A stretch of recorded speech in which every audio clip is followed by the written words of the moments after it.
Hello, listeners and readers of AwardsWatch.com. This is the Awards Watch Podcast, episode 316. And I'm your host, Ryan McQuade, executive editor here at Awards Watch. Joining me today is Josh Parham. Hello, hello. And Trace Sauveur.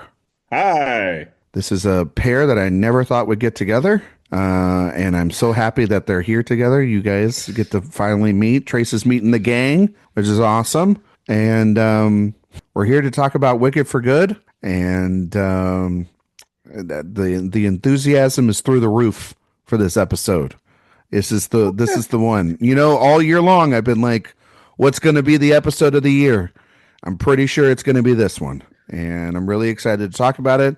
There's been a lot of chill online discussion about this movie, and I think that everybody has just been waited with bated breath to hear our reactions to this film. First of all, how you guys doing? Josh, how you doing today? You doing good?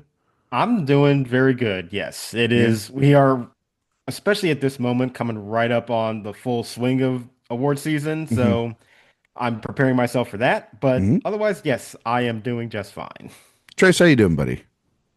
Well, I just really have one thing to say about how I'm doing in the wake of Wicked for Good, especially. And it's, I have been changed for good.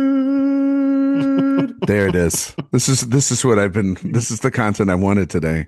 I'm glad that he's on our level today, Josh. He might even have just exceeded us. He might have I gone. would say so, yes. He might have gone just right there in a moment to a desert planet that no one has ever fucking seen. In the I had so many Oz. questions about We have to Arrakis.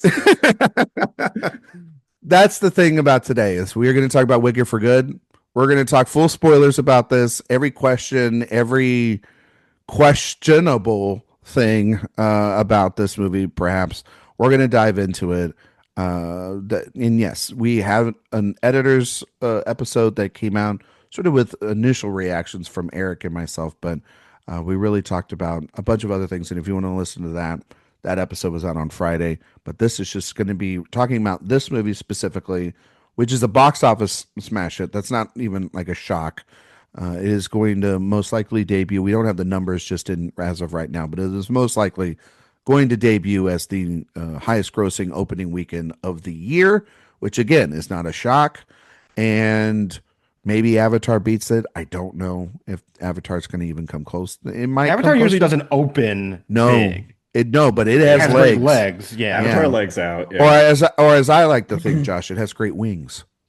You know, because I mean, but those avatars, they do have tall legs, though. Man, they're very tall. They do. They're very long. They're the real long legs. Sorry, Nicolas Cage.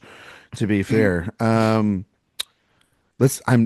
stalling to try to get to this movie, but we're here to talk about Wicked for Good, directed by John M. Chu, auteur of our lifetime, starring Ariana Grande, Cynthia Erivo, Jonathan Bailey, Michelle Yeoh, Ethan Slater, Jeff Goldblum, and a bunch of other people.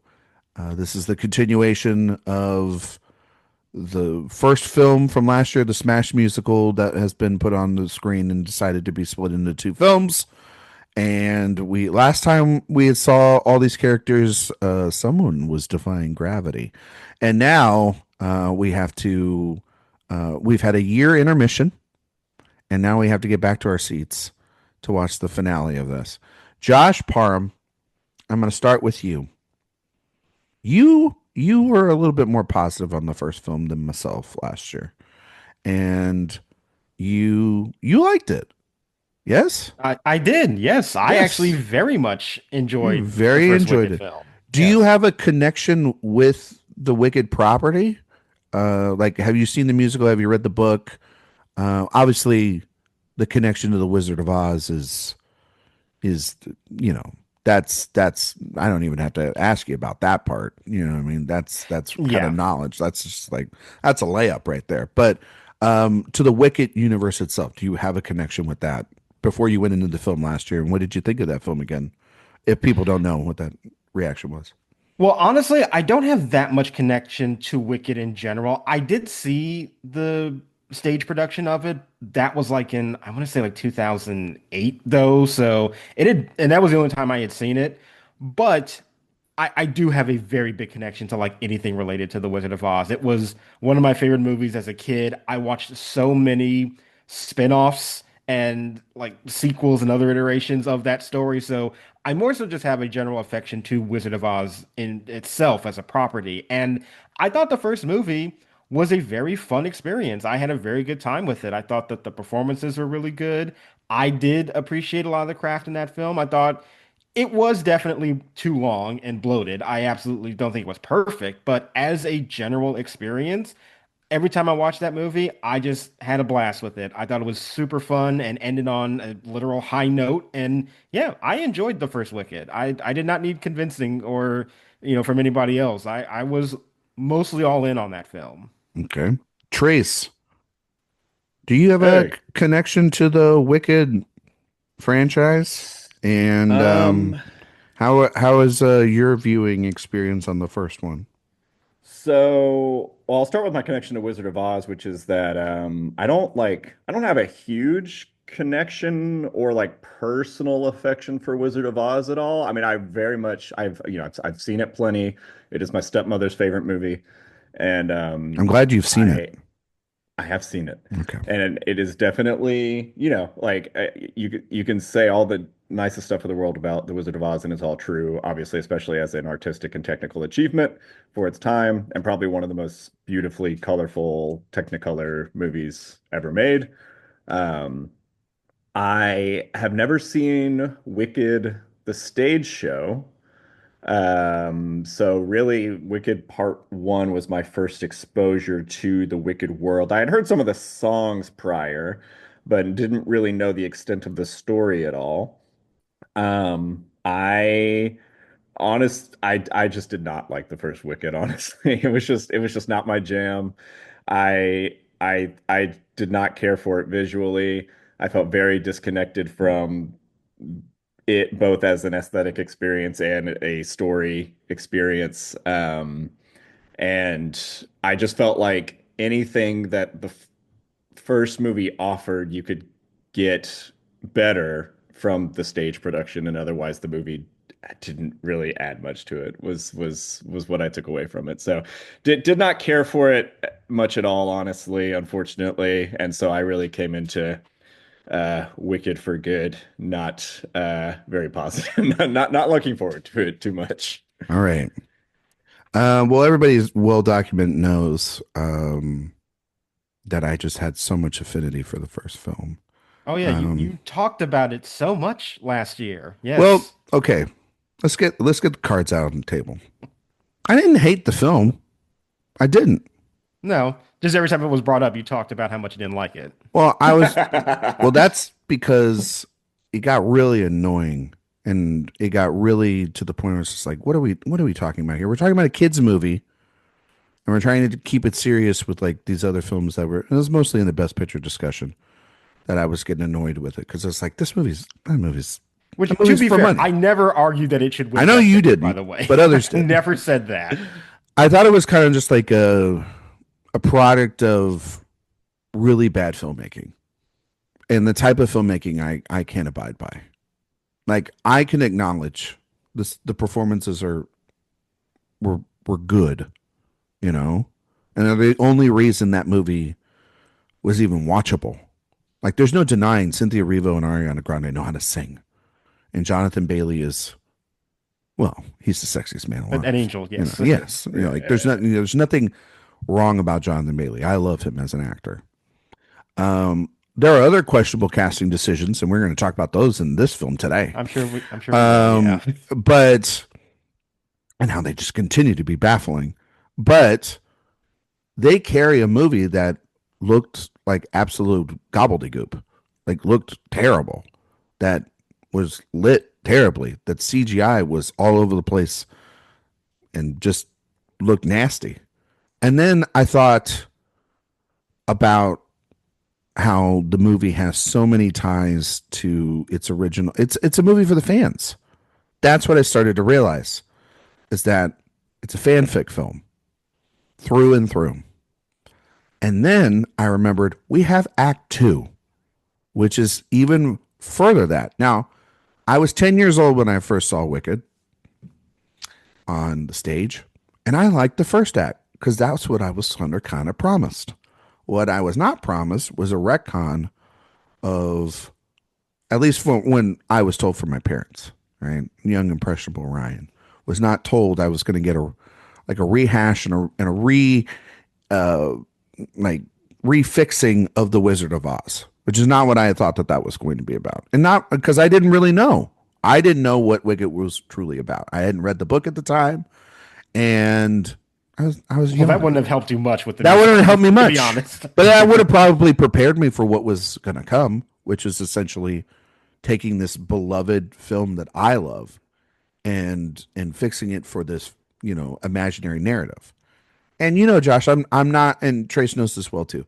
I'm not one of these guys that doesn't like a story changed. I mean, like, I love when a story's changed. Like, Josh knows one of my favorite films is Once Upon a Time in Hollywood, and that is literally changing the reality of time in order to make that narrative work. Tarantino's notorious at it. There's so many other filmmakers that have done it before. So alternative universes, we live in a multiverse universal filmmaking at this point, right? But something about Wicked always bugged me, and I think it is because I grew up watching The Wizard of Oz, and I love that movie. And it's like that, and why I was also really mad at something like Babylon. And I know there's at least one Babylon defender in here from Josh. Trace, are you a Babylon defender? I liked Babylon. I certainly didn't hate it. I just didn't love it, but I enjoyed it. Okay, that ending pissed me off too. Like the whole we're gonna juxtapose this entire narrative that Damien Chazelle created to then just be singing in the rain. Like, fuck you. Right. So beloved things like that to me that are really my childhood, I'm like, no, I don't need that touched. I have that already. I don't need that. So that's where this comes in. And given where we're at with this property, with these movies and the way they look, and what's going on in Vegas with that fucking experiment, it's really, really just absolutely punching me as a child in the face right now, what we're doing to the Wizard of Oz. So I had that going in. So I had all those feelings and why I wasn't as strong on the first one, but definitely was not going to be truly excited. But there were some things that were promised, which were changes to the first act or to the second act by John M. Chu, these performances, and new songs, which new songs could hopefully change. Songs. Well, because of the fact that the second act is notoriously not great with songs like the first act are. At least you could say that about the first act, is those songs are better, ear candy than what we get here. Right? Which, to be fair, the first act is meant to be a brighter tone. There is a tone shift within the show. So I understand why the second act songs are not as memorable as the first. I still think that's an issue for a lot of people, but I understand why they kind of change in tone because of the story. For sure. And also it's just because things are getting serious in Oz from all the ramifications of everything. I mean, The Wizard of Oz starts off like that and becomes a more serious film by the end of it. I mean, she's the monkeys and Dorothy and locking her up, and she melts the witch. It's all some dark shit inside a children's movie, which I have no problem with, because we grew up, Josh, Trace, we all grew up on some really dark children's movies, like kids movies when they used to be dark and it wasn't all lollipops and rainbows. I mean, I loved Return to Oz as a child. Yeah. And everybody else was traumatized by it. I was scared of The Wiz. I love that. Yeah. Anything Wizard of Oz related, I was into. Yeah, exactly. But now we're here, and we're here to talk about the second part. So, Trace, I'm going to start with you, actually, on this one. You said you weren't looking forward to it, but it's one thing to not look forward to it. It's another thing to still have the commitment to go to the screening and see it. Right. And what did you think of the movie? I tried to, I tried to go with it as open a mind as possible, I guess, because you never know. I didn't want to just be prepped to hate the movie from the start. But I feel like every time I tried to kind of find a way into it, it just kind of pushed me back out. And I think even to the low standards that I kind of held the first one, like this one kind of amazed me with how little I really found anything to enjoy in it, basically. I think it kind of doubles down on everything that was wrong with the first one for me in how it kind of rebukes kind of like the analog spectacle of the original for a very garish CGI spectacle in this one. And to the point about the second half of the play being both darker, having less memorable songs, and I know the popular opinion is that it just is a little worse.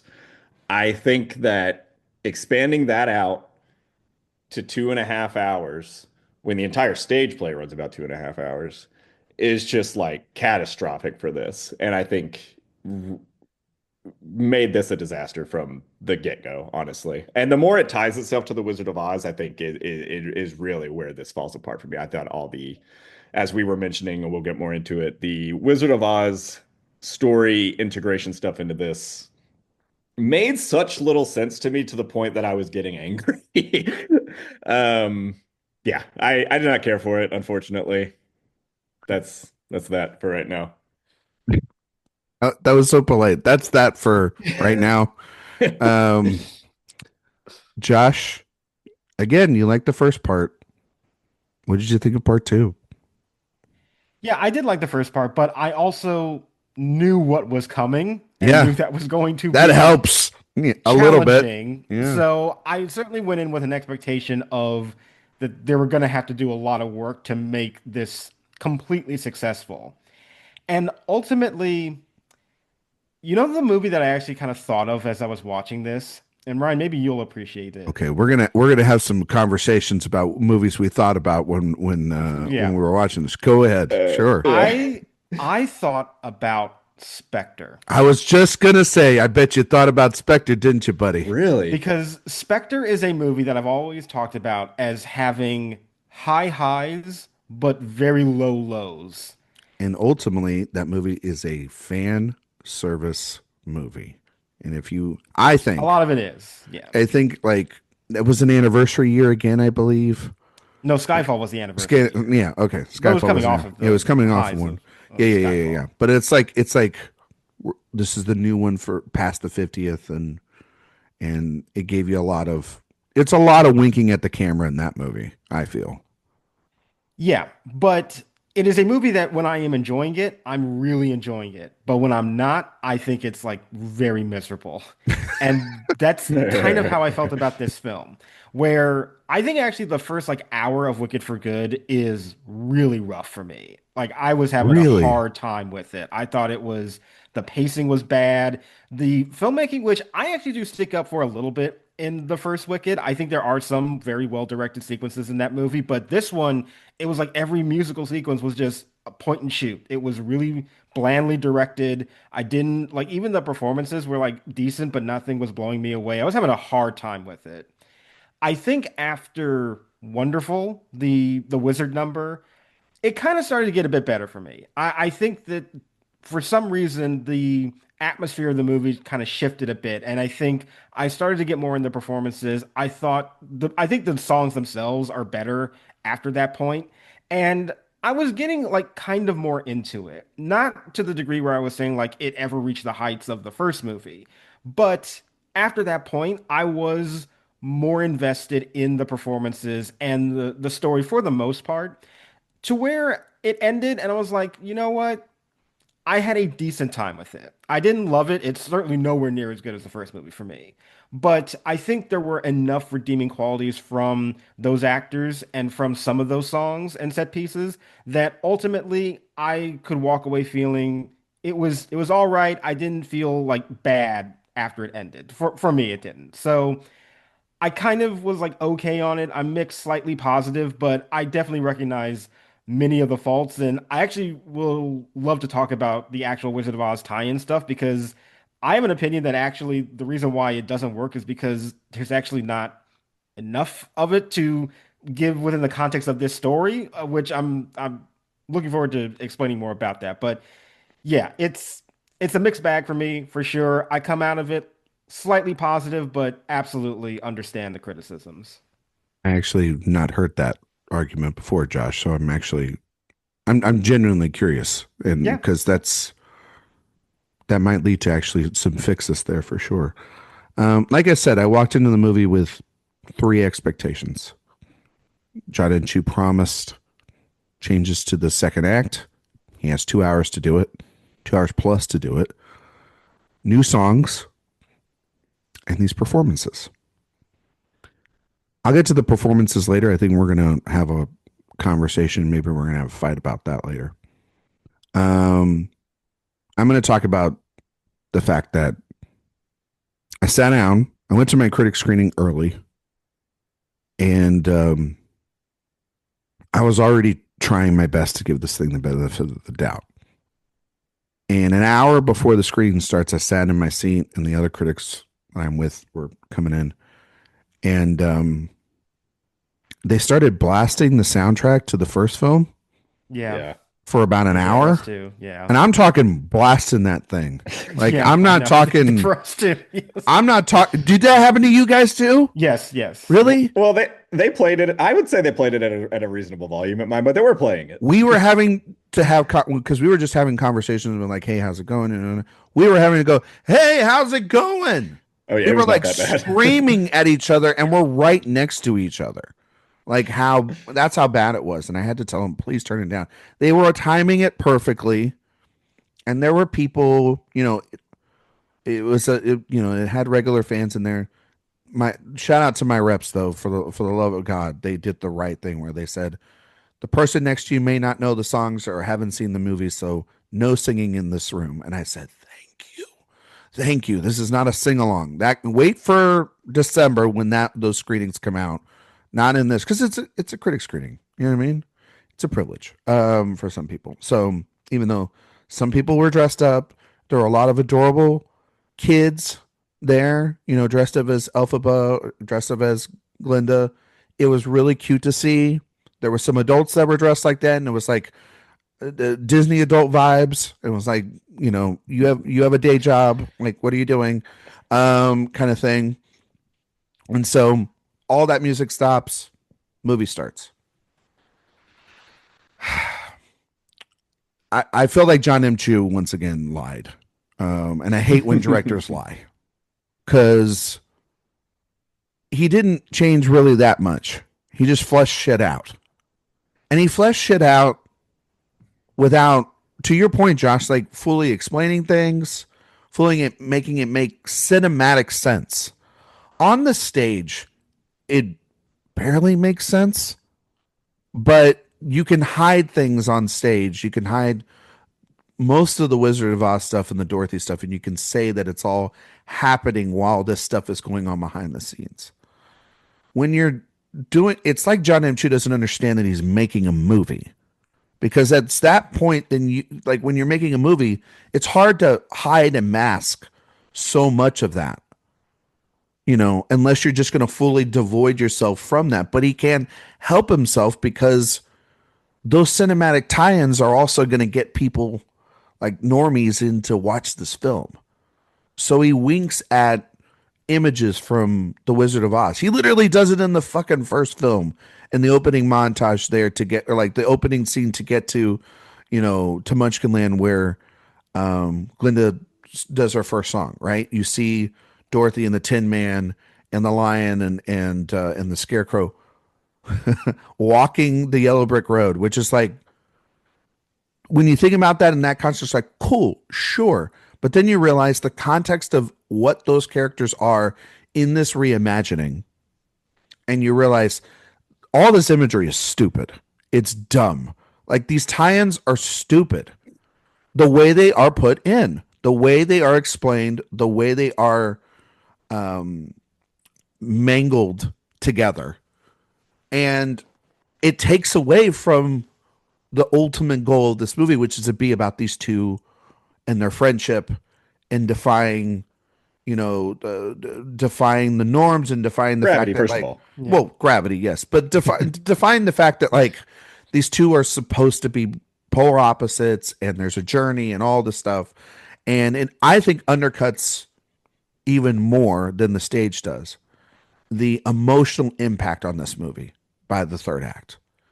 And I think actually the first act is kind of the best stuff because it's not trying, it doesn't tie into the Wizard of Oz yet. So it can kind of just continue its story from the first film. And Cynthia Erivo can essentially be, you know, Harry Potter meets Neo from the Matrix, you know, and scare everybody half to fucking death. And there's actual like drama and story just within that story that we left off from the first film, right? And the songs aren't really that great, but the drama is pretty good. It's pretty good.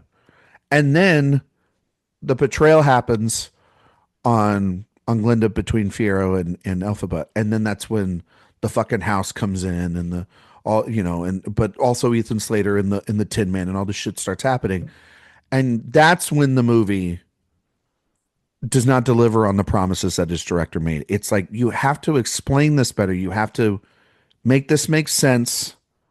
You have to take the time to fix these issues. And I think fans would have loved that. I think a lot of fans of the musical knew going into this that there are those issues of the second act, but they don't care because it's like seeing Star Wars. They don't give a shit about the problems that Star Wars has because they're watching Star Wars. And how lucky is it that we actually get to watch Star Wars on the screen? Sophia, I think in her piece, or at least was talking to me, was like, this is the Rise of Skywalker. That's what this is for the Wicked fandom. This is watching a film completely made of fan service, of poor decisions and bad filmmaking, with maybe some decent moments in between, some interesting ideas. But overall, the execution of this is rather poor. Alice Brooks' cinematography is beyond terrible in this. It's legitimately bad. It's legitimately bad. Yeah. I think there's like a couple of moments I just want to say real quick, Josh, before I kick it over to you. There's a scene. There's no music going on between Nessa Rose and Bach, and for the life of me, I couldn't find Ethan Slater in the frame. It was so dark, and this man is a white man. I could not find him in the frame. The No Good Deed sequence, I know people have been screen grabbing already. I think it is just CGI'd. It looks terrible. It's just mush. It's mush. It's just like, aren't I cool? Can I throw as many things at the screen to distract you from the bad stuff that is surrounding these things? And it's a microcosm of this. Is that Cynthia Erivo, who's giving a genuinely like really good vocal performance in that moment, is surrounded by crap. And she's having to once again do as much as she can to save this movie. And she's not in it enough. She is the bright spot in this movie. She's the one that gets saved. I think Ariana Grande takes a step down. Lip quivering acting can only get you so far. And I think that's what she does. The majority of this movie is a very one-note performance. It is and that's not necessarily her fault. They are asking her to do that for the character over and over and over and over again. And then when she has her epiphany, I don't buy it either, based off of the film that we're watching. And then the original songs are maybe the worst songs in the film. They're poorly written. They're supremely on the nose. I said this with Eric, and I'll say it again.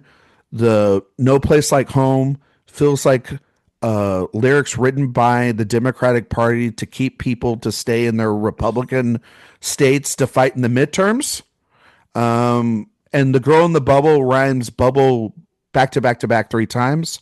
So like, it's very like, you know, the Life of a Showgirl, Taylor Swift kind of vibes to it. And it also, that song just takes you out, I think, of the momentum of the darkness of the third act. Because it puts this like, oh, I'm out of the bubble now, and my bubble's burst, and it's time for me to grow up in the middle of a mob. And in the musical, it's most like horrifying thing when Madame Marvel like literally tells her to sit down and shut up. And that even emotionality is undercut by the decision that Michelle Yeoh makes. So I think that this is I wouldn't say it's disappointing because I knew what we were getting ourselves into, but it is a massive step down from the first film for me. And it just, and there's a lot of stuff we're gonna have to get into. There's some crazy baffling decisions cinematically for this thing. But Josh, you wanted to talk about I think what we should start with, which is Alex Burke's just bad work in this movie.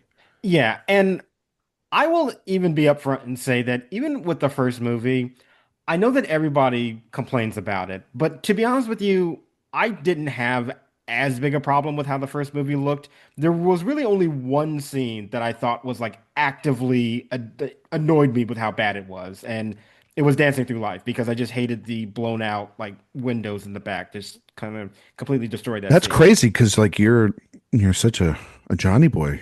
Well, I know that's the reason I'm even more annoyed because I Yeah. can't clearly see his face as much in that scene. But like for most of the movie, I just thought it looked fine. I didn't think it looked great. I just thought it didn't look remarkable. Well, his at all. performance kind of carries that scene though, right? Through the Performance, and I yeah. think that set looks great too. Like I like the crafts in Wicked, but I understood like the cinematography in the first movie. Like I didn't think it was terrible, but I just didn't think it was all that worthy of recognition either. This one looks significantly worse. It does to me. Like I am willing to say the cinematography is bad. The lighting is bad. The framing is bad. There are scenes that are just out of focus for no reason that I can discern. I think it is genuinely a worse shot film. And I also was just amazed at how, like, these musical sequences, as I said, most of them just feel so stilted and how they're shot. It's very much like the person is just standing here singing, the camera's barely moving, and it just feels so lethargic. And even if you don't love how that first movie looks, there is this kinetic energy to most of those performances. And while I understand that there's a tone shift and maybe you don't want that necessarily throughout all of these numbers, it feels like that is the register that most of them are presented in. And I found that to be very, very frustrating as I'm listening to songs and some of them have like upbeat tempos to them and like we're just not moving at all. I found it like very, very underwhelming from a filmmaking standpoint. Mm-hmm. It's a very languid feeling movie. It feels like there is just long stretches, partially because of the way the story is stretched out and because of the lack of choreography and the very stilted blocking and cinematography, that it just feels very stationary, a lot of the movie. It's very strange. And even like I as much as I didn't like the first one, looking back on the first one compared to this one, that movie did at least have, and this is, a benefit of the first half inherently. It does have some more songs you can latch on to, and because of the nature of those songs, they give those songs a little bit of more memorable choreography at least, which just because the songs in the second half in general and these new original songs are just not as memorable or just straight up not very good in some cases, especially the original ones, which I'll say I didn't know going in which songs were which necessarily, but I feel like watching the movie I could kind of pinpoint which ones were original because they felt worse.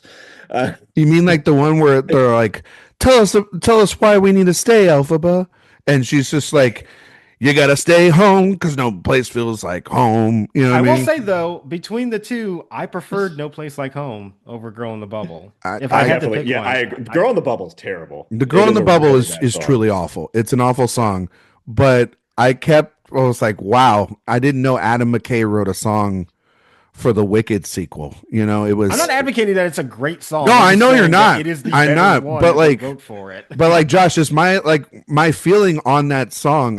I'm very firm on like, this is them trying to shoehorn in the animal rights, the downtrodden, the political allegories inside the song, which is already in the musical, was already in the first half, and already in this. Yeah, I mean, this is the moment where Elphaba says "abolish ICE."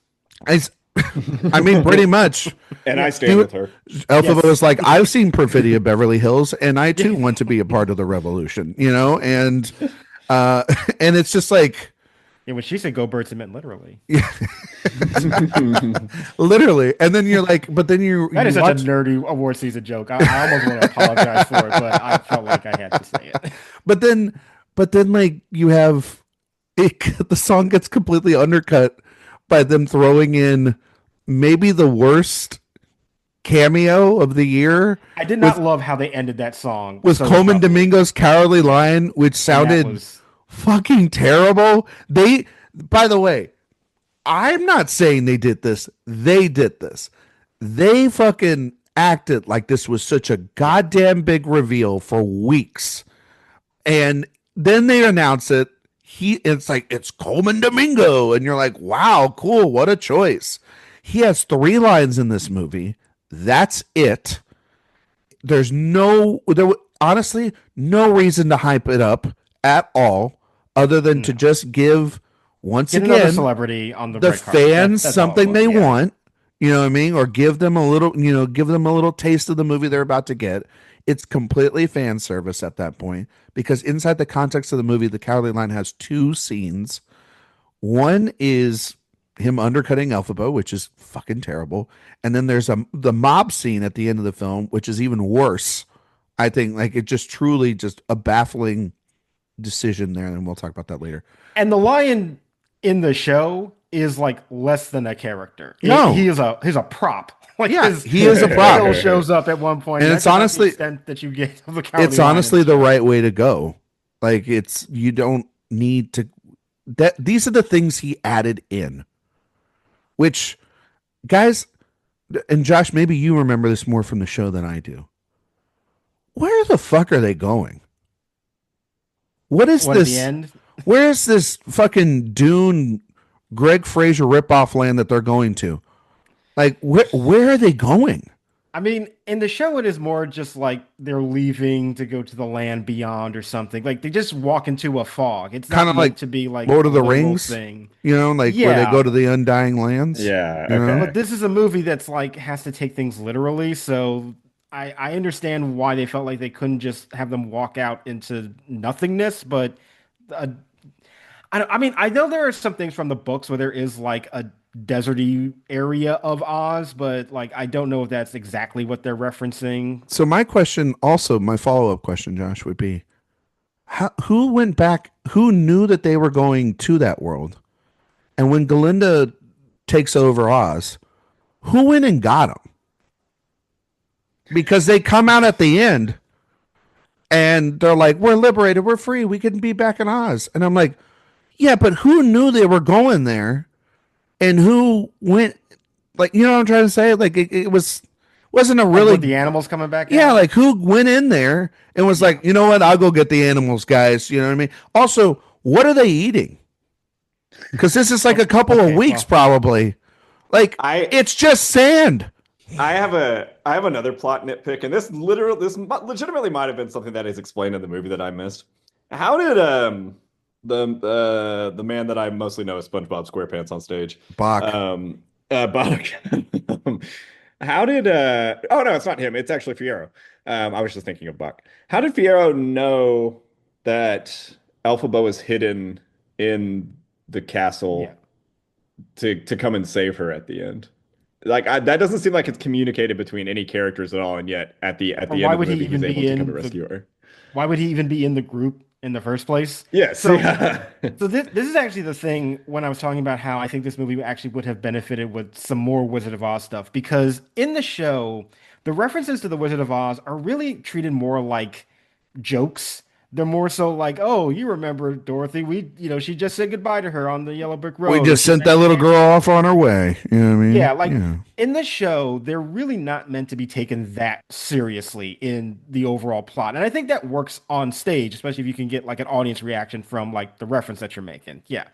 But in the movie, I think these moments have so much more significance to the plot. And I think keeping the same minimal reference to them downplays their importance within the overall context. And so for me, I actually think some problems with those callbacks would be resolved if like we saw the Tin Man and the Cowardly Lion like interacting with Dorothy, and we saw them getting worked up with how much they want to get revenge on the witch, and like maybe they're trying to bring Fiyero in, and at first we're like, oh, is Fiyero like did he actually turn too? Like how devastating is that he loved Elphaba and feels betrayed? But no, the twist is not that she sees that he's the Scarecrow, but it's actually that he went on this journey with them to actually like try to help them. Like and is that a perfect fix? No, but I think it's at least something. That's much more interesting than what we get. Yeah, actually, like the way you explain how it plays on the stage makes so much more sense than the way it plays in this movie, like you said. And that, like, I left really confused as to how this actually plays on the stage because of the way they do it in the movie, and because they make it makes the Wizard of Oz stuff such a central like B plot to what's happening. Yeah. It also like I literally asked my wife when we were leaving, I was like, wait, maybe I don't understand Wicked. Because I was like, is this supposed to be an alternate universe Wizard of Oz? Is it supposed to be a prequel? Because I really thought it was just supposed to be like a prequel. And maybe I still don't know. But I asked that question because we were both like, so wait, in the Wizard of Oz, the way this movie demonstrates it and treats it as such a like canonized story here, like Dorothy meets these people and they've been like the Tin Man and the Scarecrow for like 12 hours. Like they've been these people for like a day. And like also in the Wizard of Oz, the Scarecrow doesn't say, I am Fiyero. I am like, I just got turned into a Scarecrow and I was like a soldier in the army. Like, the witch tried to burn him and he doesn't mention like, yeah, we got history. Yeah. Like that's my girl right there. You know what I mean? Like I realize women, right? And like it, and I say that like you make it sound like it makes so much more sense in the play because it is just kind of stray references and that do sound like they would just kind of play better on a stage as quick references, not when they're treated with such like severity as they are in the film. Oh, for real. But to your point also that like if they're gonna include all that Wizard of Oz stuff to such a degree, I felt so alienated from it all from the way that they just kind of refused to show Dorothy's face. And to your point, I think they almost just should have like gone with it a little harder, honestly, if they're going to do it. Because at a certain point, despite how little sense it made, I also felt so alienated from both storylines because of how like faceless the Wizard of Oz stuff is. It just doesn't work in any capacity for me. It's just like on both ends, it's just like kind of broken. It was so strange for me. I don't know. And that was the stuff that I was actually hoping they would have expanded because that is not necessarily like a failing of the show, but I knew that if you're going to turn this into a movie and those moments that are more jokey are going to become more essential and serious, then I would have liked more expansion actually, like to justify their insertion into this plot. And I think not getting that is the reason why, both storylines now feel so muddled because they feel independent of each other when they should be connected much more, but they don't do the work to give you that context. Well, Josh, I'll also take it a step further for you. Make Dorothy a real fucking character. That's what I was How about we do too. that first? I agree with that too. Before we even get into the other characters. Because I'm going to say something, this might be harsh. When I found out about Dorothy and what they were doing, and then it's one thing to hear it, it's another thing to see it. I started thinking to myself, is this AI? That's what I really thought. Now I found out this was an actress, but in my head I went, did they use AI for this? Is this a CGI person? Yeah. Like they're not telling you who the person is? Like his refusal to even show her face? Like that's the thing. It's like, this little girl is, and this is what also pissed me off. This little girl is now the manipulative pawn inside this game. If you want to make this a political movie, you are then putting a faceless, non-existent person inside the middle of your plot as a device without that person having an epiphany like Elphaba, without them and what their feelings are to this world, devoiding that person, it seems like, of every original song from The Wizard of Oz. Like Trace is saying, like these people, like that Scarecrow, if you watch The Wizard of Oz, has been on that, has been up there for a while. The Tin Man has been without oil for a while. Yeah, he was rusted. He was rusted. And so he also, wasn't. she meets the Scarecrow first after walking, but in this movie, he's like taken into the cornfield right outside Munchkinland and strung up. That's why I'm like, is this meant to be a reimagining? It's unclear to me. It feels like, well, that's also the other thing. Like, I would be fine with them changing like the order of events that happen in the Wizard of Oz. Like, I don't have like I love that movie, but I'm not precious about the storytelling. If you want to change it for this film, perfectly fine. I would be fine if you made a choice. Let's just say that. Let's make a choice. It feels like it doesn't make a choice. It doesn't make a choice. And John M. Chu doesn't have enough cachet probably even to make that choice. Or he doesn't have enough creative imagination in his brain to figure out a way to make it work. And I think it's a little column A, column B. Because everything visually sucks. So creatively has to come from the page. And the page, it's so... It doubles down on all of its problems from the stage musical and is devoid of expanding for better, expanding to make it more cinematic, expanding to talk about the complex ideas that it wants to talk about. It's trying to have this political and social allegory inside a very, very stupid movie. And by doing that, and also trying to do it inside a classic. Like, it can't be the classic, but it's definitely trying to do that.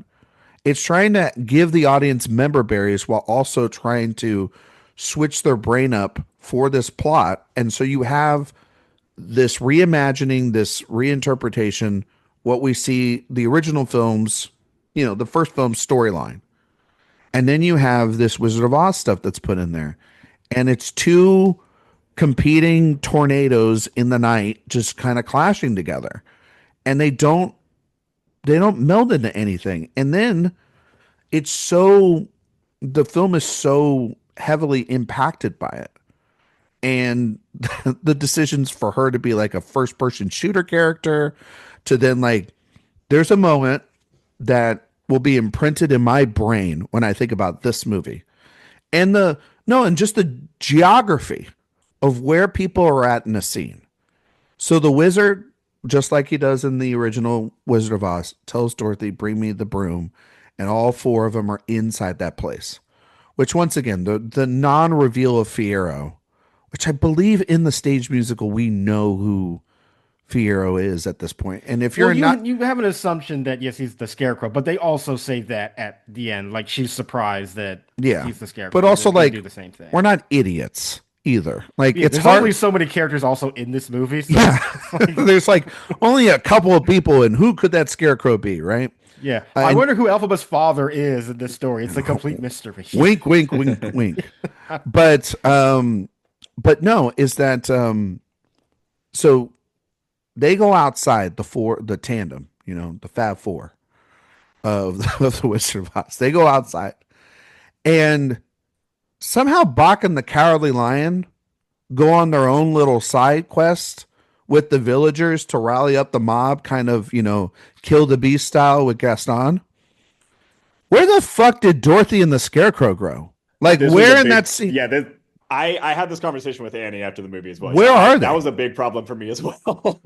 And so that, to your point, Josh, would be a moment where if we already have established Dorothy as a character, right?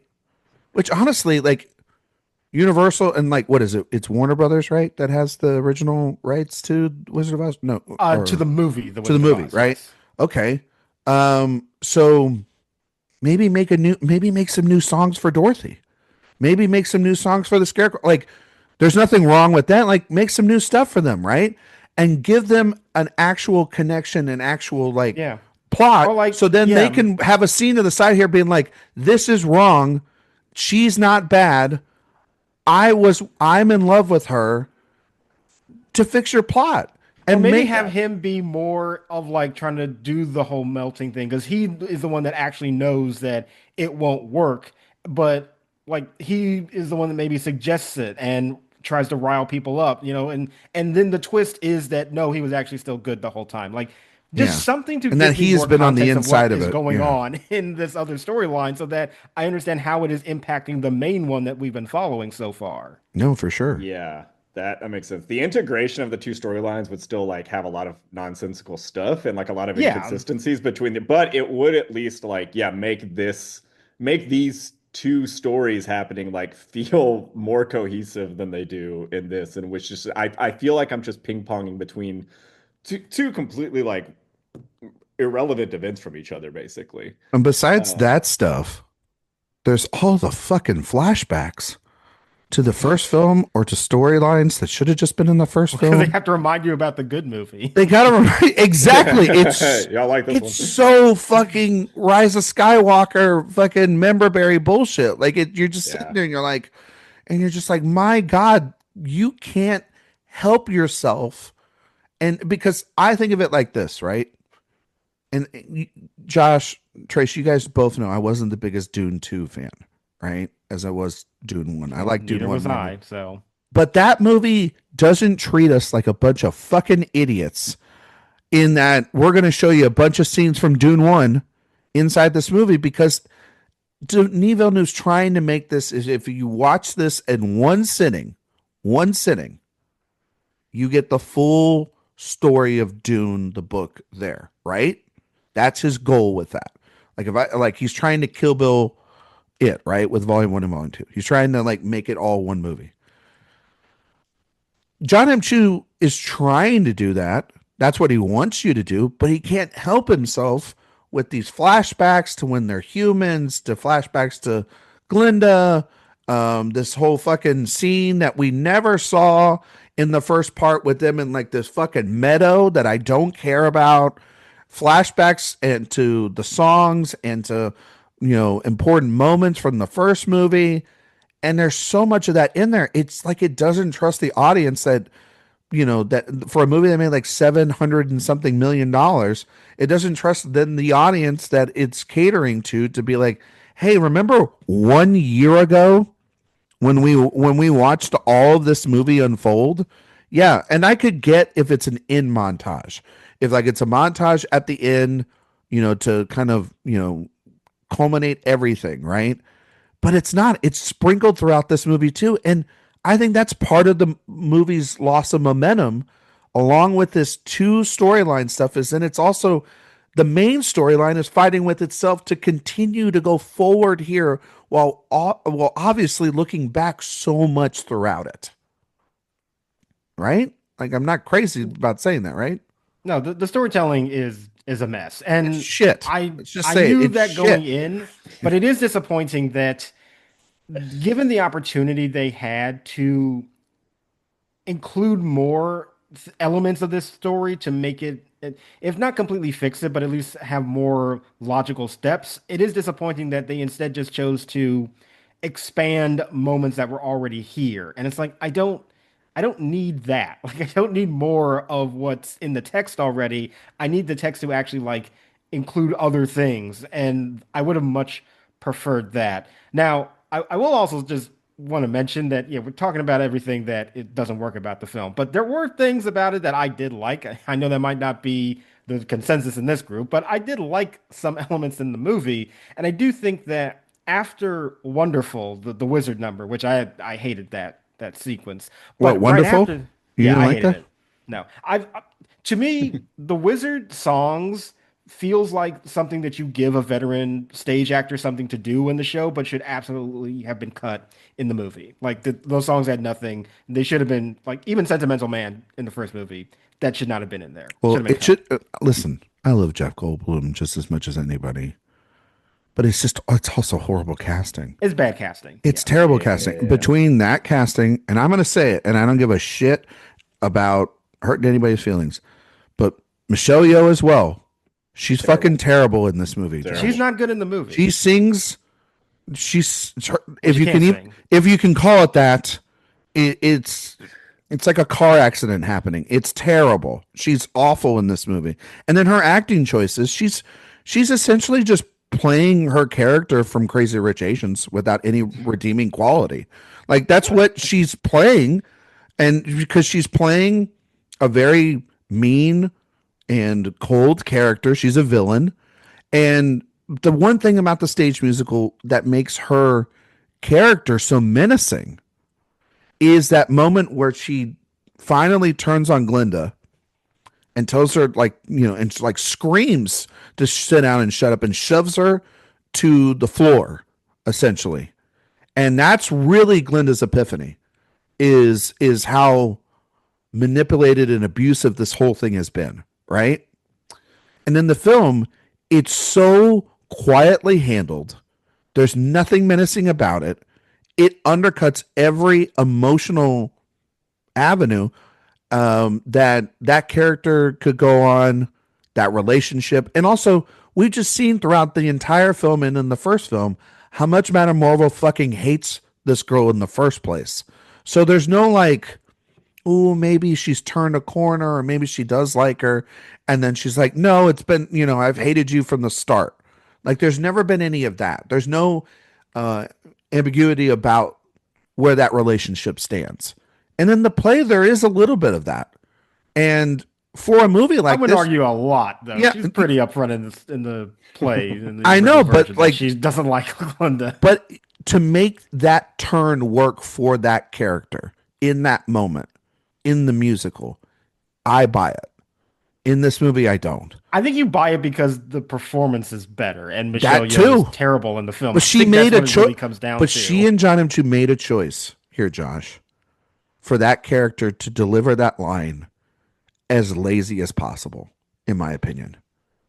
And I think if the performance were better, it would have sold more. And but that's I like her Michelle decision. Yeoh just in general. I think she is good, but she's terrible in this film. Like, listen, just also have to admit that. Let's go out there and say multiple bad performances, okay, does not mean you need to take somebody's Oscar away, but it does need to examine, the choices that you're making. No, it needs to examine the choices that you're making on screen and what you're doing and there's been a notorious thing over the years of the Best Actress curse. We've talked about this. I mean, if we're going to get on Michelle Yeoh, let's talk about Brie Larson. What happened to her career?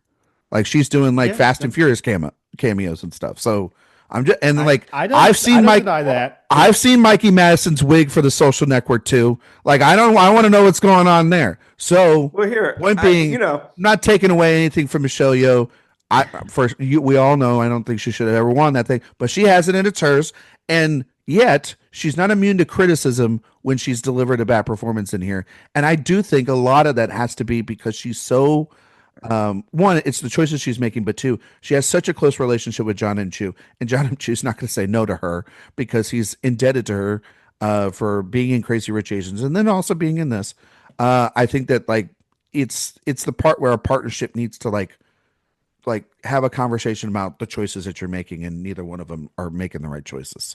But that's just indicative of him. I will stick up for Michelle Yeoh in a very backhanded way, and to say that I think every performance in this movie is either actively bad or just not very remarkable. Every performance. At least it's a performance that's just like, yeah, sure. Like, that's not like, if you look at someone like Cynthia Erivo, she's doing her best, but like, I don't know that the material is offering her much, or at least the environment in which the material is being presented to me. Because I feel like just none of these actors have much to latch onto emotionally because of the way that this movie is designed. Josh, do you think that Trace is right about that with Erivo? I think Cynthia Erivo is definitely playing a character who doesn't have as much impact, especially in comparison to the first movie. I still really like her performance. I think she's just inherently an actor that can take this material and make it work to the degree that it can, because she is just that committed. And of course, her vocal talent is amazing. Like, there's a reason why No Good Deed is the only number in this film that gets an applause from the audience that's watching it. It's designed for that, but it's also because of her genuinely like great performance. So I do like her in the film, and I do also like Ariana Grande. Like, the moment this movie turned for me that I got more into it was after Wonderful, and we get that close up of her after Fiyero and Elphaba run away, and I did think that was very impressive. I liked, it was one of the few times where the very like claustrophobic close-up actually worked for me because it was meant to just get the emotion of devastation on her face and kind of how frazzled she is. And again, would I say it's like maybe as much as I enjoyed her in the first movie? I don't think so, but I did really think she was quite strong in the film. I liked the performances overall in the movie. The actors were not my issue with what was happening, and they don't have great material sometimes, but I thought I didn't for the most part the acting was very engaging to me, and I thought Grande was actually pretty excellent in the film. I again think Cynthia Erivo is best in show. I think that when she is off the screen, there is an energy missing from this movie. And I actually think that that makes an even better case of why she was better in the first film too. When she's off the screen in this movie, they are asking just one, that's when all the Wizard of Oz stuff's going on for the most part. The other stuff is then the political crap with Goldblum and Michelle Yeoh, which is bad. And then the other part is Ariana Grande lip quivering the entire time about, oh, woe is my life. And Josh, I do think, and it's to Trace's point, it is the material. It's also the choices of an actress who I don't think, while she is great in the first film and she is comedic and a ray of light and all these things, I don't think she has fully the dramatic chops. I don't buy the fucking headlines, Variety or whoever wrote it, about her being a movie star. She needs to be in more movies than just this in order to be a movie star. Well, yeah. And I think that this shows her limitations as an actress because I didn't buy most of the crying because I just thought back to all of the press tour from the first film and this, and how easily that girl is to cry about every little thing. And I watch this and I go, this is no different of a performance than I see in those junket interviews. There's nothing really different between those. And then you give her a terrible original song that's supposed to be her big moment, right? Because she really doesn't have a big moment in the second act of the musical, right? She has emotional moments. Outside of For Good, like yeah. But it's shared with Alphabet. And that's the other part that is probably going to get me in trouble here. I found her quite pitchy in For Good because they're doing the live singing and they're telling her to really be the more emotional singer throughout most of this film. I think it suffers in her vocal performance, and you hear more of her as a pop star and her pop music than you do as her work like in the first film.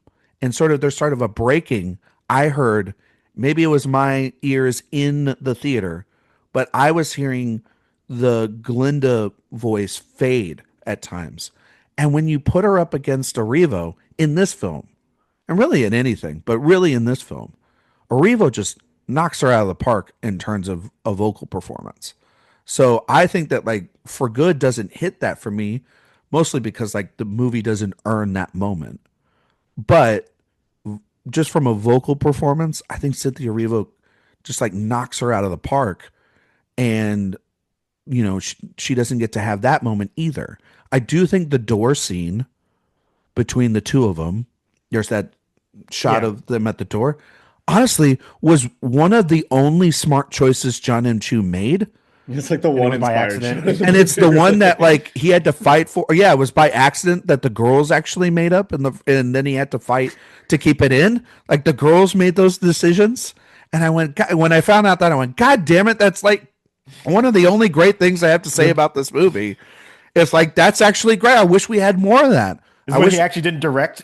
Yeah, like the little action of him not directing. Honestly, led to the best moment. Of I think the girls would have done a better job directing this thing. You know, what I'm saying is Ariana Grande has a talent for behind the camera. But I just don't think that. I think her performance is lesser in this than it is in the first film, and I think Cynthia Erivo, she's so good in this role. And she's just so good as a singer and as a better actress than Ariana Grande. She's able to lift. She's able to stand in a scene where there are dozens of CGI bullshit creatures and a bunch of flying monkeys and dust and all this other crap's going on, and still able to make you at least buy into what Elphaba is singing, even if the lyrics suck. Like, you're able to buy into her, like for the no good deed scene. I'm able to buy into her frustration, her desperation in that scene, because she's so good in that. So I that's for me at least. But I don't know. Maybe Josh, maybe you think I'm being too harsh on Grande. Trace, maybe you think I'm being too harsh on her. But I truly was like, she is the thing that makes the first film so special, and it actually flipped. I think Arriva's the thing that makes this movie tolerable, and I wish Grande was up to her level. But that's also just the device of the character, I guess, that they're going to take on the blunt of the guilt and the shame and the sadness and everything. But that's not what that's a rewrite then, I guess, because that's not what this character is supposed to be. And also the character's played off like an idiot. Like, you can't see that you're being manipulated even from the end of the first film. Like, the wizard told you everything. Madame Marvel told you everything. Like, how do you not well she flip wants it in to your believe fucking the brain? lies. I know Like, she knows does. it, but she wants to still be a part of that But it society. took 3.5 hours of film for you to figure that out. Well, it took until she was personally betrayed, like most conservatives. When someone just whispered, yes, sit down. And sit down and shut up. When she's like essentially whispered that by Michelle Yeoh, then she's like, oh, you know what? Yeah, this is getting bad out there, folks. I need to change my team. Yeah. They're silencing me. Yeah. I mean, honestly, I think that this is going to be a point where we have to agree to disagree about Grande. Like, I liked her performance. I thought she was very good in the film. And even I if wish the I saw what character- everybody saw. Yeah. Well, sometimes that happens. Yeah. And for me, I was very much into her performance. I thought that there were moments when, especially if I was like losing interest in it, I found what she was doing to be very compelling. And I think a lot of the highlights of this film include her. And even in Girl in the Bubble, which I don't think is a very well staged moment, I think her singing and her performance are what carry the little bit that can in that sequence. And I think for good, Cynthia Erivo is a better singer, but that's because she's like a classically trained stage performer. Like, I don't deny that she is going to sound better, but I think what sells that moment, what should, is the emotion between those two characters and those performances. And if you don't buy into that emotion, then the song's not going to work for you. But if you do, and I did, maybe minimally so, but enough for me to get connected to what those characters were aiming at in that particular sequence, like, it did end up working for me. I just love how they're talking about, like, we changed each other for the better. Meanwhile, this little girl's like in a dungeon downstairs. Well, it's like and the Wizard of Oz shit's still going on. You know what I mean? Like, that's which a lot of good memes have come from that too. Can I tell you maybe the worst directed moment of the film? I felt was the sequence when Ariana Grande is watching in shadow form what they do in the musical, which is the pouring of the water, which looked like a direct-to-video horror film. Like, it looked like one of those, like, when like they've made the Winnie the Pooh or like the slasher, Killing Neverland or whatever, or like Steamboat Willie or whatever, those movies, when you see those trailers and it's all shaky cam and it's like film school 101 cinematography, like you just got out of school. It looked terrible. Like, I was terrified of Dorothy shadow in that scene. Like, maybe it's supposed to feel like that, but then you hear Ariana Grande in the back going, and it's like it was so unserious. It was such an unserious moment. I was like, I didn't know. I was terrified because I didn't know what to feel in that moment of, like, should I be mad that this is shot like this? Should I be terrified that they allowed this to make the final cut? Like, someone thought that this was a good idea. Like, it's poorly executed again from something in the stage musical, which is just very simple, like shadow, and not done through Grande's perspective. And I feel like the movie tries so hard to, like, let's make it Glinda's perspective at times. and push that. And it's like, no, just make a competent fucking movie first. How would you do that before you start shoehorn anybody's perspective on the world here? And so it's, yeah, I think that the movie is fundamentally flawed by, yeah, it's story and everything, but it's really you have to have somebody behind the camera that is going to make decisions. And I was sitting there, I was like, I was saying to a friend of mine afterwards, I was like, I wish Rob Marshall had done this. I wish Bill Condon had done this. I wish somebody that had anybody else really. Like I wish that somebody that actually had like the confidence probably from a studio to make decisions. Like say what you want about Rob Marshall. I don't think he's like particularly a great director, but people trust him to make these damn decisions. And whether they're good or not is beyond the point. Like, there doesn't feel like John M. Chu got to make decisions here. And if he did make decisions, he made all the wrong decisions. Well, it feels like he was there to make as faithful an adaptation of this material as possible without ever once saying, maybe we don't need to do that. Like, it just feels like everybody agrees there are problems with the second part of this story. And it just is frustrating how everybody acknowledges that. And they're like, but we're not really going to do much to fix that. We're just still going to keep all of those problems here and just maybe hope that the filmmaking might overcompensate, but it doesn't really do that either. So it is frustrating. Like, even though there are moments of this film that I do have a good time with, I am not oblivious to the very obvious story and narrative problems here. And it does frustrate me that given the opportunity to split this up into two movies and having the chance to expand on those things that could make it better, they just don't do that because it just feel like, well, but then that's not the stage show. Okay, but the stage show is bad in that section. Like, make it. This is your opportunity to make it better. Like, yeah, well, yeah. It feels really stuck between being reverent of the stage show and staying true to it to appease people that like the stage show and actually being a good movie, which I mean, apparently it doesn't really matter because people, the Wicked fans are going to see the movie, love it anyway. It's going to make $150 million. It's going to be the second highest grossing cinema film score too, which is the same as the first movie. No, like the fans showed up and they love it because it is the material they know, it's the songs they love, and it is the performers that they were sold on in the first movie showing up again, and they're seeing them on screen again, finishing out the show. So it is what it is. It doesn't have to be that good.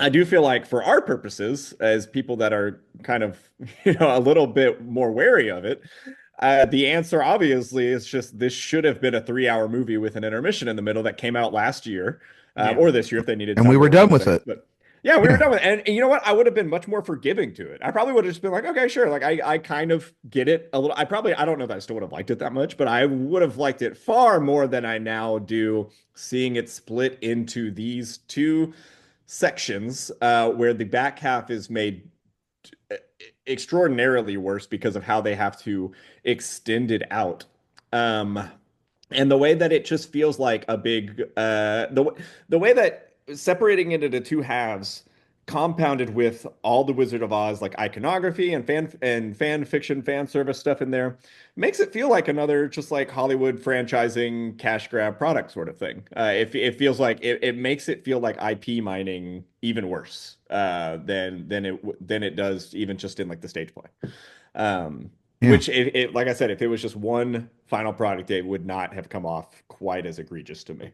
Can I read you guys a letterbox comment on my review of this? Oh, not the letterbox comment. So, because I got this literally as we were recording, and it's freaking hilarious. And I think it's kind of surmises maybe the average person's perspective rather than just the rabid fans. But went to the bathroom during the first half of the film, came back during the slipper scene. This guy's girlfriend said, "You missed another flashback."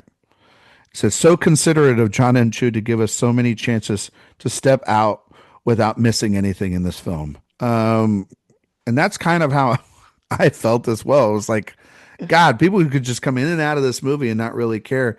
The other scene, the other thing that really, I actually thought who was really good in the film too, once again, was Jonathan Bailey. with not much to do, because not much to do, and not really much to the character. that scene, by the way, also there's a great piece on Vulture about the sex cardigan. That's really one of the best written pieces of the year. It also just kind of divulges the how the commodification of this product is going to be, that people are going to buy that cardigan. Also, that the logic of her putting on a cardigan like that after, like, long day at the office, about to have sex with this guy, I got to put on my cardigan. But also too, like, kind of undercuts a lot of the sexual tension that's found within that scene on the stage. I think the buildup for that it's a little. I didn't know I needed a Tarzan movie from live action movie from John M. Chu. Like, it felt like they were, that they were they were singing on the air, and like they were talking about kissing the whole time and singing and about kissing, and then they finally kiss. When it's like, no, this whole time they should be like making out, and in between making out, they sing these lyrics together. Like Well, I mean, it's so weird. But that's like what would happen. It's about them expressing their feelings for one another that builds because they're the on moment when they will come together. Opposite end of the room, taking off their clothes, like it's like a business meeting. Like, oh, I got to take these suspenders off and fold them real nicely. And, hey, look, as soon as Jonathan Bailey started undressing, like, I was like, yeah, I was like, Josh, that was the moment I was just like, I know I'm going to talk to Josh about this weekend, and that's the moment, and you're like, yep, that's when he won Sexiest Man of the Year right there. Yeah. But I actually do like that number. I think it's very lovely between them. I think both of them are very good. They have good chemistry. That song opens also with like this electric guitar riff, which for some reason always like does it for me. I just love electric guitar riff. Don't know why, but I like their performances together. And I think writing this down for Jonathan Bailey, electric guitar riff for Josh.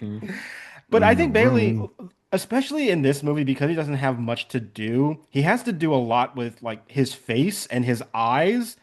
Like, I think he is very well he does a very good job of communicating a lot just with his facial expressions. And I think he's quite good in the film. Nothing is ever going to match the heights of Dancing Through Life. That's just an amazing moment. But so he's not as good as that particular moment from that film, but I think that the performance is still very captivating to me. I did really like him, and certainly would have wanted more, not just for me personally, but I just think for the character himself, I think there's more to explore there, and the movie would have benefited from more inclusions of his perspective.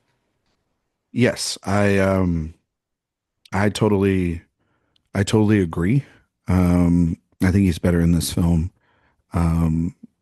It just there's just some, again, I can't not think now though of when he is turned into the Scarecrow and he shows up, and they've been trying to tout the makeup for this and the makeup for the Tin Man, which honestly feels weird because it looks like it's actually kind of melding between being both CGI and the makeup, right?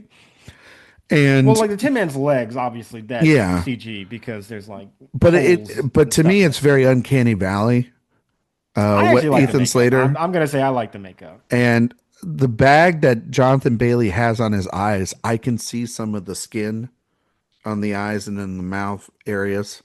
So I'm like, it felt rushed once again. Like it all feels rushed because they knew that they had this deadline to get to, and they wanted to get it to back-to-back years, and it just feels, it feels rushed. It's a rush. I didn't really feel like I saw anything exposed. I think it's more so just that they really didn't do anything with Bailey's eyes in that moment, and I get it because it's very important for that close-up and to get the emotion. But I do think because you also don't like see him fully in the makeup at first either. Like the first image you see is really a close-up on his face, and I think not having an establishing shot of just what he looks like in general is kind of jarring when it's the first shot and it's so close on the makeup. Yeah, that is.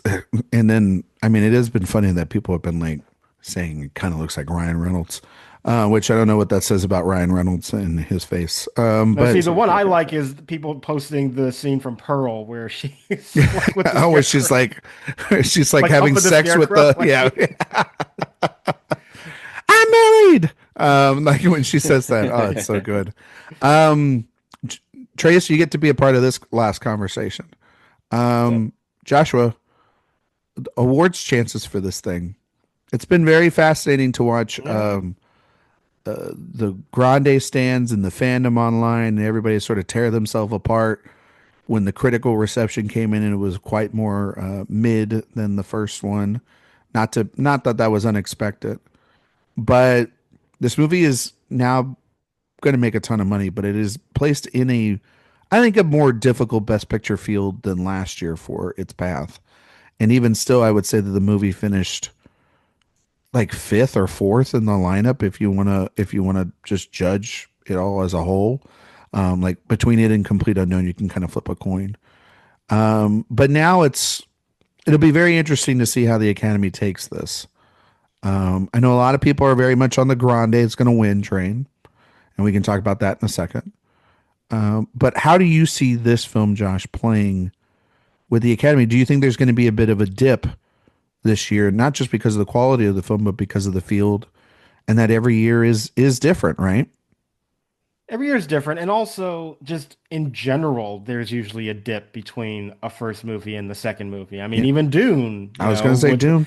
Most people even think that's better than the first film, and even that got half the amount of nominations. So I think it was always sort of destined to get fewer nominations than the first movie. That was really always in the cards for it. But I do think because everybody agrees, even those that do really like this film would never argue that it is as good as part one. No. I think means that its standing is a little bit shakier. I think because of the fact that, like I said, it's still got an A cinema score, so people do enjoy it who like the film. I think it could still make a play for picture. It's not going to be ranked highly, and it's going to be on, it's going to be a bubble contender for sure. But I do think Did someone say bubble? I'm not willing to write it off in best. Yeah, I know. God damn it! It's like Trace. I was trying to figure out some other way to put it, and it's like, well, I just got to commit to saying that's it. fine. So thank you for pointing it out, and it's halting the line of thought. But anyway, I think that it can contend in many categories. I'm not willing to write it out of Best Picture just yet. I still think Grande will get nominated. I don't know if she'll win. Arrivo is another one that, she was in contention last year of people saying she might miss. So, and that's when the movie was at its height of popularity. And so I don't think with this one it is guaranteed for her to get in either. But I still feel good about Grande. I feel good about production design and costume design.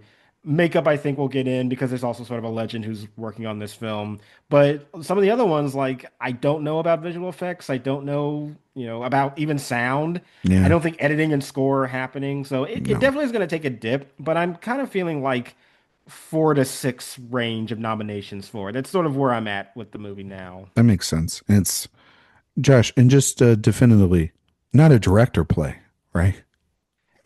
No, I'm gonna say put your stamp of approval on that one. Best director. People are so fucking delusional sometimes on that stuff.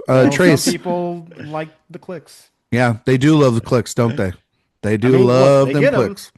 Yeah, they get them. Yeah, they do. But at what cost? Yes. Yeah, integrity, I think, is what's the cost. Trace, you never get to talk about awards, and you write at AwardsWatch. So what do you think about Wicked? Are you going to go the opposite way? Say win Best Picture? I think it's winning every single award at the ceremony. There you go. Including live action short. Yeah. And best documentary and everything. International feature. Yeah. Well, they go to Oz.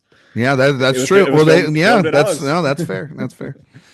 I don't know. Despite my presence on a website called AwardsWatch.com that focuses on the awards season primarily, I'm not very good at reading the tea leaves of the awards season usually. But I will say, it's kind of tough because I feel like the propulsion that this one has compared to the first one is a little tricky because obviously the fan reaction is still very strong, but the critical reaction is a little bit meager, but not totally negative.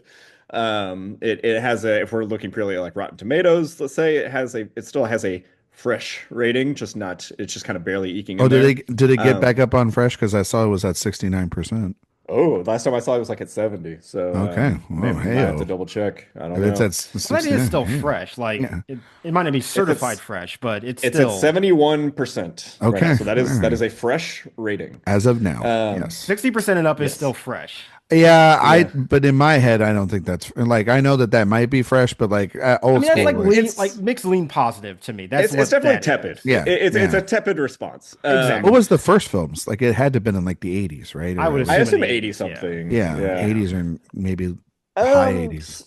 So my other factor, like thinking about like a Best Picture nomination, is like there have been other terrible movies that have gotten nominated for Best Picture before. So I'm not like I don't know that the Academy is always too precious about a bad movie getting nominated. Think back to anything like Bohemian Rhapsody, anything like that that's just got, had a solid run as far as nominations at the Oscars, and despite being a terrible movie. 88% for the first film. Yeah. That is a massive dip in critical. But not an unexpected one. It's not an unexpected one, Josh, but that's 18%. And that's a lot more negative. And then that's the thing. It's like that first film, people could say, to Trace's point, not to cut you off, Trace. You're fine. Is that movie had the box office and critics behind it to legitimize it to get into the race. It had more momentum. It had more momentum. This one does not have that. And that's, to our credit here today, we're talking about the reasons why it doesn't. But then if you don't have that, like you did in the first one, that's why even yourself, Josh, are predicting it to underperform, because it got 10 nominations last year. And I don't think, Trace, to your point, it's not going to get 10 again. No, I think I'm similar with Josh on how it will actually show up in the Oscars, which is it has a maybe chance at Best Picture. I wouldn't be shocked if it still showed up in the Best Picture lineup, honestly, but it definitely has a lower chance. And like if it does get it, it's like number 9 or 10 as far as like getting as far as being in that lineup. And then everything else, like I could see Ariana Grande still being nominated, honestly. And then everything else I would assume shows up like technical stuff, especially like production design and costuming and things like that, really. Otherwise I think it's going to get kind of locked out. To help the cause here. So Avatar, the first film, was an 81% on Rotten Tomatoes. The second film, with more critics who have seen it, right, was 76%. So only a 5% dip, right? I'm looking for Dune's. Also, though, actually seems kind of low for Avatar. Yeah, for the first one? I mean, honestly, for both of them. The fact that the second one, which some people said was even better, is only in the 70s. That's actually, there's a lot of people that don't fuck with Avatar, and they're wrong. Josh, to your point, Dune Part 1, 83%, right? Dune Part 2, 92%. So, and that one still underperformed. Both of those films underperformed to that point. Yeah. Those are I think the best modern comps we can give. Yeah, and there's also another classic example with Lord of the Rings, where that first movie got I think 13 nominations, and then Two Towers got 6. And then the last one got 13. So, and by the way, if anybody 11. They got 11 or 11. Oh yeah, that's right. I'm sorry. Because it won everything. Yeah, because it won everything. This is serving as Two Towers and Return of the King. No, Trace. No. I've already seen those arguments out there, those golden arguments out there. And I'm going to just say this. All those people, pundits included, who were trying to compare Wicked for Good to Lord of the fucking Rings, and how this is like some culmination in that Hollywood, like we do not talk about how difficult, and this is as somebody that's covered Peter Jackson this year, how difficult, how much of a risk, how those movies were not one book thrown into 3. Those are 3 separate books. They all got their own movies. It technically was one book that the publisher split into 3, I understand that, Josh. You know what I mean? But they're 3 books, right? I can buy individual copies of those 3 books, yes, Josh, in a bookstore. Yes, this is the Kill Bill argument that you thrown at me. The publisher got a huge book and told him we're not releasing like one, 3,000 page novel. Yes. So they released how many novels, Josh? They did release 3. Thank you, but very it was much. like this. I'm just saying that I understand. There are people out there that are going to say like it's actually one movie. I know. I'm just. I do that myself sometimes, but still, the fact remains. You said that one movie got 13, the second one got 6, and one got 11 and won all those Oscars. And what I'm saying is that those movies were both critically successful. Those movies were defined as the movies of the era, right? Those movies were defined as the event of the year. I would say Wicked for Good is not even the event left in the year. Okay? Would you? I mean, popularly though, like I would argue that for a lot of, at least general worldwide. Yeah, worldwide. No, absolutely not. Probably not. Yeah. The event of the year is still to come. We got Big Jim. That movie's going to make at least $1.5 billion. Oh, it's going to make another $2 billion. It's going to make another $2 billion. Yeah. So, like, that is on its own platform outside of also Sinners and One Battle and all these other films, that have come out this year that are, fantastic. I say that this movie is going to exactly get in the range that you guys are talking about, like 4 to 6. And I think that it might even get lower than that. Like, there's not enthusiasm. The thing about last year too was the bombardment of press that both Grande and Arrivo did, in so many Q&As and so many things. I don't think they're going to be doing it nearly as much this year. So they're going to have to get in on the passion of last year and the passion this year. I do not buy that the narrative that people have thrown out here, and Josh, maybe you can agree to disagree with me on this one too. I don't buy the fact that Ariana Grande didn't win last year so that they could reward her this year. That is a stupid ass narrative. That is a narrative that I've seen countless times in another academy, in the television academy, never work out.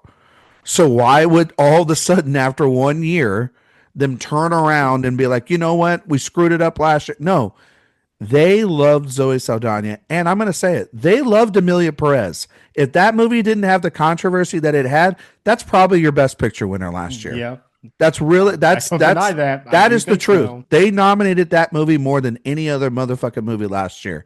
They didn't care about it had critical consensus. Like, it had enough critics. It had good reviews out of Cannes. It had great reviews out of Cannes. It won prizes out of Cannes. Zoe Saldana won part of that Best Actress prize with the other women at Cannes.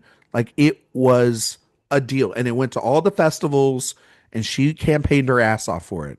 And that was runner-up at TIFF, right? Yes. Yeah, it was one of the runner-up at TIFF. Like that movie was just never liked. But Id and Nora were the runner-ups to Life of Chuck. So I think that Grande ran the campaign to get the money at the box office, and so did Arrivo. I don't think that they're going to do the same thing again. I don't think that there's this like building up of a snubbed narrative from the year before either. Like, no one is sitting around, except you, if you're a fan of hers, sitting around here being like, God, they so screwed it up last year with Zoe Saldana. We've got to, I've not heard of an injustice to Ariana Grande outside of maybe her fandom. In Oscar circles and in voters don't think like that either. They judge the film year of what it is. And there's a lot of passion for Amy Madigan. There is a ton of passion for Tiana Taylor and One Battle After Another. There is passion for the sentimental value girls. There's passion for Jessie Buckley. No, she'll be in lead actress. For that point, and that's just in supporting, let alone in lead, where lead actress, I mean, it's Jessie Buckley and everybody fucking else at this point. Yeah. But also, I think Ariana Grande is a lead in this movie. Yes, and she should be supporting in the lead category. She should be in lead because, and I think that's what I thought actually. No, like they're gonna run Arrivo again in lead, I believe, and they're gonna run. Yeah, they're doing the same thing as last year, which I mean I understand, but you watch this movie in particular, and it's like it was already like questionable for the first film to categorize her in supporting, but it is full on fraud with Josh, this one. Can I ask you, if they ran Arrivo in supporting, could you have seen a way that she won? I mean, she does have the thing that most supporting actresses in musicals have, which is a big show-stopping number. Yeah, So she's got the big showstopper. there's a possibility. It's not I don't going to know. happen. They're not doing that, but it No. would be interesting to think about that. Yeah, could possibly, because I do think she is somebody that maybe does have more of a narrative of like maybe not overdue, but like you are so incredibly talented, and we've known about your talent for so long that it does feel like more of a performance that would win an Oscar. So it It would be does. interesting to think about that. But yeah, they're not campaigning her in there. I don't think Grande is an Oscar-winning performance. I think I mean, like, I think that they do their best to give her as much as they can. I think they'll get, as of right now, I have them in. Yeah, both. And I have them in because I have the film barely in. Hmm. I don't see the problem is I think it's like in an 8 to 10 range. I think Avatar's going to get in because I think Avatar's about to like. But Avatar's another one. Like it's also another sequel. You know? Yeah, I know. You're telling me, but also I'm not at the point where I can say Neon's going to get 3 in, Netflix is going to get 3 in.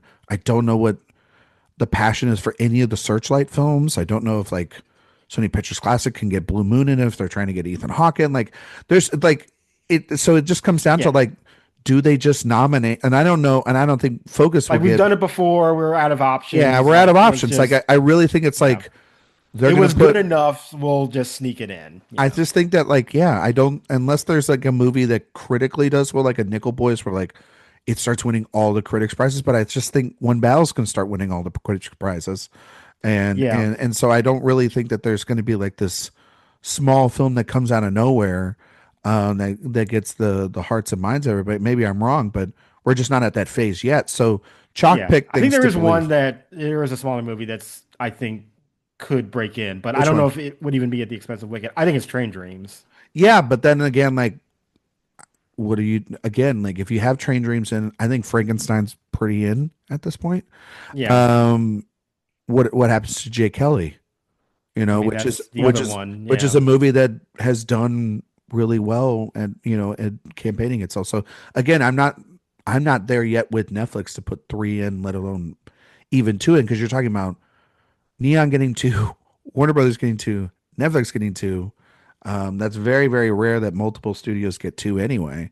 So then that kind of bodes well for Wicked, and that bodes well for Avatar. And it's the only thing Universal has this year too. So every bit of the effort of campaigning is going into one movie. Yeah, but they cut their they didn't do junkets, and they're not doing as much this year with this. No, but it's also a known entity now too. Yeah, I think that's the trade-off. It's like, yeah, they're not doing as much, but that's because we were inundated with Wicked press like every corner of the internet last year, where we were all getting annoyed by it. And I think they know that this time, like, it's Wicked. We don't have to sell you on anything. You know the movie, you know the property, you know the characters. That's true. It's like, here it is. Like, if you want it, take it. I just still think to campaign, you gotta put some effort in to win. I think there'll be some effort. It's just not going to be as much as the last time. Yeah, and that's why I think that if it's not as much of an effort to try to win as they did last time, I think even with an inferior product, like to Trace's point, like Amelia Perez won Oscars again last year, so it's not like it has to be the greatest movie ever. Yeah, people act like you need to be masterpiece level quality to be nominated for an Oscar. It's like, no, you don't. You need to have passion. Yeah, and I just don't.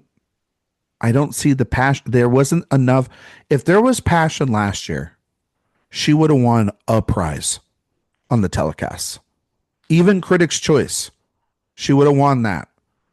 Because Critics' Choice, to the point I've made to people, they still gave it to John M. Chu for director, which is an insane award. They could give it to her, though. They could. They could. They're first now, so yeah. Set the tone. No, they could. Happen. But then there also could just be we love one battle after another. Or, Josh, there could just be like we want to make Amy Madigan a thing. And that CCA could do the Amy Madigan's win, which is very likely, I think, to happen at CCA more than probably anywhere else. Like I think that's her best shot. That's her best one. And then I think like Tiana Taylor can win the Globe, and then you start having conversations from there on out. Yeah, like maybe Ariana wins SAG because maybe it's more of an online group. True, and then maybe a sentimental value person wins BAFTA. Like, there's actually room for the category to be. There's room for but that's the other thing. I hope so. I don't want it to be boring. I don't want. Well, I mean, Depends on the Well, film. for the prediction side, you want it to be yes, safe. but like for our own stuff, it's like sometimes it's like, well, if it's a great performance, I can't really say anything otherwise. Tracy, you were going to say something? I was gonna say for the overall momentum of Wicked, I wonder if the second weekend box office has a bigger dip than expected, if that would kind of portend anything about its kind of general enthusiasm that would lead into award season. Well, there is Zootopia coming out. Zootopia is coming out. But it's also Thanksgiving, so it's like. Yeah, I know. Need options, and that's a very easy one to take. But Wicked had those 2-3 months last year to just build that momentum, and it is going to lose a crap ton of screens by December, for any of that box office trajectory because of Avatar, and then there's also the Zootopia. Like animated films do so well, and that movie's first box office run was insane. And so I do think that there's going to be a little bit of a dip, maybe, not in terms of how much money it makes, but I think it made so much out the gate already. I don't think it's going to. It'll be fine. It'll probably break to exactly where it did last year. It's not going to exceed that threshold. I don't think so. But like I said, seeing that the cinema score was the exact same, because that was what I was also wondering, because if that had been lower, then that would have been evidence of like, okay, yeah, well, even audiences recognize that there's a dip in quality, but it's the same cinema score. So I don't know if it'll perform the exact same way, obviously, but at least just general audience perception of it seems to be on par with the first movie. No, I totally agree. Any final thoughts, awards-wise, movie-wise, just in general on Wicked for Good, so we can close this bad boy up? I think the only other thing that I would mention that I just want to say is that why did they say clock tick so much in this movie? All right, this is... Okay, here we go. This is another thing that got on my nerves with it. Clock tick, shiz, anything else that's like silly, quirky words like that just grate against me so bad, and I didn't like it. Like, I get it for the most part, and they say clock tick in the first movie, but it's just once, and it's like, oh, that's like, the Ozian way to reference time. But they said it so much. They said it like 5 or 6 times throughout the entire movie, and it's like, why do we keep, like, is there a reason for this? Is there like a story reason why we have to keep saying clock tick? It was also very weird and annoying, and it stuck out to me in a very strange way. If you're doing a clock tick, I mean, are we just talking about like the small and the big hand, or are we talking about the seconds hand? Because that's a clock tick as well. I assume like, what the fuck are we talking? It's like saying, like, I'll be back in a sec. Like when you're saying you'll be back in a second. Just say, I'll be back in a moment. Like, it's not like, just write it in the fucking dialogue. Change it up. Like 1 or 2. Or I'll be back. Fine. You know what I mean? I shall return. There's multiple ways of doing it. I agree with you, Josh. It's very silly. The language once or twice is fine, but after that, it just was grating. Yeah. Trace, anything? The visual effects reminded me of The Hobbit: The Battle of the Five Armies. Holy shit! And that was a movie I was thinking of for a lot of the runtime. I was thinking about when if you are a fan of the Hobbit films out there, listeners, in the beginning of the first film in Unexpected Journey, when Radagast the Brown's on the little rabbits and they're racing, that's what I thought about every scene when Elphaba was on the broom, when it had the camera right on her. That's what I was truly thinking of in that moment. Yeah.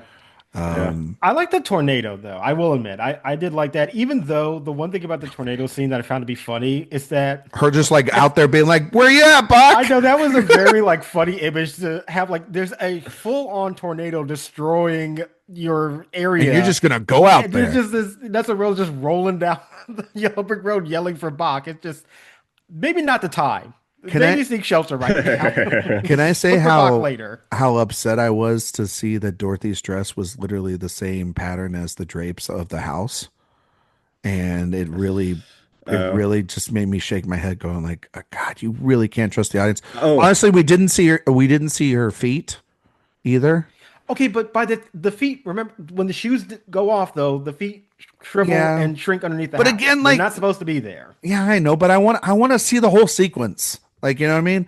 And also, you can make that argument, but people say like, well, there's no feet. There's no feet when they leave. Also, by the way, this Munchkin Land looks like absolute dog shit compared to the original Wizard of Oz. I mean, I will agree with you there. And there's not enough people. There's not enough people there. Like, you know what I mean? There's like in the original Wizard of Oz, there's so many Munchkins. They're like coming out of clown cars. Wazoo. Yeah, the wazoo, man. And like in this, which by the way, speaking of Munchkins, I thought we were not supposed to say that, John M. Chu, because you made the point of not calling them Munchkins in the first film. He like come from Munchkin Land. Yeah, but then he just like completely just said fuck that shit in this one. And that's that he talked about in the press, Josh. He talked about why he didn't want them called Munchkins, right? And he said, like, oh, we want to evolve and be better and all this other shit. And then like literally they're like when they're turning Bach away from the train station was very funny sequence. They're like, get out of here, little Munchkins. And they're just like throwing him out of here. And it was like, Jesus Christ. Very funny scene with him doing the Shining and chopping down the door. Nessa Rose is literally the worst human being on the planet. Also not a great performance. Terrible performance. But I think actually that I blame John M. Chu more so because the whole sequence is very poorly staged to begin with. Very and staged. I don't think that because I actually think most of the time bad performances come down to bad directing. And I actually think that because that whole scene is poorly shot, I think her performance is also a casualty of that. God, just some of the lighting in those sequences. Yeah, that was another bad scene. Just add them up. Everything that first like hour or so. Add it up. Yeah. I thought the idea of them making the yellow brick road was kind of cool. Like, yeah, I like that opening shot. But then, great. They laid some bricks down. Now I know how they fucking built the yellow brick road. I know, but just like world building, it's just seeing the fine details of how things work. That reminded me, the beginning of that reminded me of the third Pirates of the Caribbean movie where they like they're hanging the people and they're all singing the Pirates theme. It felt like they're building the bricks and then they're just like, they're like, I can't take this anymore, kind of thing. And Elphaba comes and saves everybody and does her Matrix Reloaded moment. What this movie really needed was for them to hang a 12-year-old. Yeah. Well, that should have happened, actually. That's how I felt sometimes. You know what I mean? That's what they should have done to Dorothy. It seems like it's like, my God. Someone else in the Atlanta Film Critics circle, shout out Sammy Purcell. She noted this on Letterboxd that Toto was wearing a leash. That's another thing. I wanted them to actually like kind of comment on that because I thought that would have been so fascinating. And another reason why she would resent Dorothy because she is coming from a place that basically is enslaving animals. Yeah. Man, what a jerk. But like, wouldn't that have been so fascinating to actually bring up in the text of the film and be like, oh, it's not just the shoes, it's also like definitely this mentality. Themes, yeah. I think my final wicked thought really is that like, I feel like the most praised aspect of the movies that you can really go to bat for it in any capacity is that at some point someone is singing a song well.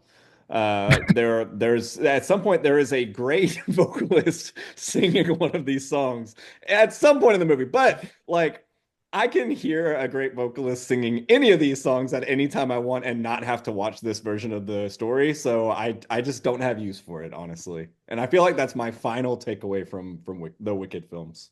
You know great what? Pull quote. At some point, somebody is singing a song well. Like put that on the poster. Song sung well. Yes. It's the sequel to Song Sung Blue. Yeah. Song sung well.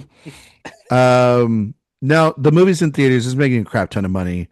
People don't give a shit what we had to say. I actually think this was a pretty civil conversation. This wasn't as hyperbole, though. You wanted a death match, Ryan. I know that's why you asked for this. You wanted Trace and I to just be at each other's throats about this movie. And it's like, no. I wanted you guys to fight. I didn't want to. I just wanted to say I'm a nice, amenable person that respects the viewpoints of others. I'm not going to come on podcast with a nice man. Listen, I just thought that y'all's differences would bring you together and y'all would be changed for the better. All right. And Trace, do you want to sing one more time? Well, I don't know if I've been changed for the better, but I have been changed for good. Yeah. You're welcome out there, people. This is the music that you like. Josh, can you tell everybody where they can find you and all your work on the internet? You can find me on Twitter, Blue Sky, and Letterboxd at JR Parham, and you can find my work at Next Best Picture and AwardsWatch. Trace, same drill. I just want to say, once I started singing, my computer asked me if I was playing music and also told me I could set up professional audio in the audio settings.